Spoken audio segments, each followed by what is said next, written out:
Hi friends, காஞ்சு போன மல்லி செடியை எப்படி திரும்பவும் நல்லா வளர வச்சு நிறைய பூக்கள் மொட்டுக்கள் வைக்கலாம் அப்படின்னு தான் பார்க்க போகிறோம். நான் இந்த செடியை ஒரு 6 வருஷமாக வச்சுருக்கிறேன். டிசம்பர் மாதம் ஊருக்கு போனதில் செடி அப்படியே பட்டு போயிடுச்சு, தண்ணி இல்லாமல். வந்து பார்த்தா நல்லா காஞ்சு போச்சு.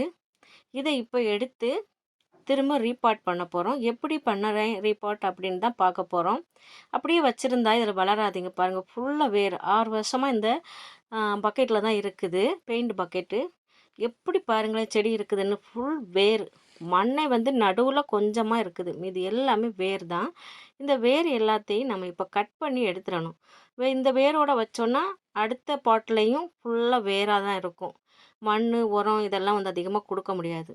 அதனால் இந்த செடிக்கு இந்த வேரெல்லாம் கட் பண்ணிடலாம். இந்த வேரெல்லாம் கட் பண்ணுறனால இந்த செடி வந்து வளராதா அப்படின்னு நினைக்காதீங்க. இது வளருதா இல்லைன்னு சொல்லி தான் இந்த வீடியோவில் நம்ம பார்க்க போகிறோம். இப்போ செடியில் உள்ள வேரெல்லாம் சின்ன சின்ன வேரெல்லாம் நல்லா கட் பண்ணிட்டேன். உள்ளே வந்து மண்ணெல்லாம் கட்டி கட்டியாக இருந்தது, அதெல்லாம் இந்த மாதிரி தண்ணியை ஊற்றி எவ்வளோ எடுக்க முடியுமோ வேர் எல்லாமே எடுத்துகிட்டு, லேட் ஆகிட்டனால வேறு ஒரு பாட்டில் வச்சுட்டு அடுத்த நாள் தான் நம்ம வந்து திரும்பவும் மல்லி செடியை ரீபாட் பண்ணுறோம். இந்த மல்லி செடிக்கு நான் என்ன மண் கலவை எடுத்திருக்கேன்னா, காய்கறி பேஸ்ட் எல்லாம் இருந்துச்சுல்ல, அதெல்லாம் மண்ணோட சேர்த்து மக்க வச்சுருந்தேன். அது 1.5 மாதமாக மக்கி நல்ல ஒரு உரமாக இருந்தது. அந்த உரம் தான் முழுமையாக நான் இந்த செடிக்கு கொடுத்துருக்கேன்.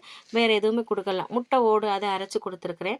அதுக்கப்புறம் இந்த காய்கறிகள் எல்லாம் வேஸ்ட்டு உடனே அரைச்சி அடுத்த நாள் புளிச்ச வச்சு ஊற்றுறது, அதுதான். இப்போ ஒரு வாரத்துக்கு அப்புறம் நல்லா வளர்ந்துடுச்சு. இது வந்து ஜனவரி மாதத்துலேருந்து பிப்ரவரி மாதம் இன்னைக்கு வரைக்கும் உள்ள இது தான் உங்களுக்கு நான் காட்டுறேன். ஏன்னா வந்து வேரெல்லாம் கட் பண்ணதுக்கப்புறமும் மல்லி செடி எப்படி சூப்பராக வளர்ந்துருக்கு அப்படின்றதுக்காக தான் ஒரு மாதம் வெயிட் பண்ணி வீடியோ போட்டிருக்கேன். மேலேயும் வேறு அதுக்கப்புறம் மேலே இருக்க எல்லா கிளையுமே நிறைய கட் பண்ணி விட்டுட்டோம். நல்லா சூப்பராக வளர்ந்து இப்போ மொட்டும் பூவுமா இருக்குது. இந்த டைமும் இப்போ குளிர் இன்னும் முடியலை, ஆனாலும் இந்த செடியில் வந்து மொட்டும் பூ வந்துட்டு தான் இருக்குது. இன்னும் குளிரெல்லாம் தீர்ந்துடுச்சுன்னா நல்லா பூ பூக்கும்.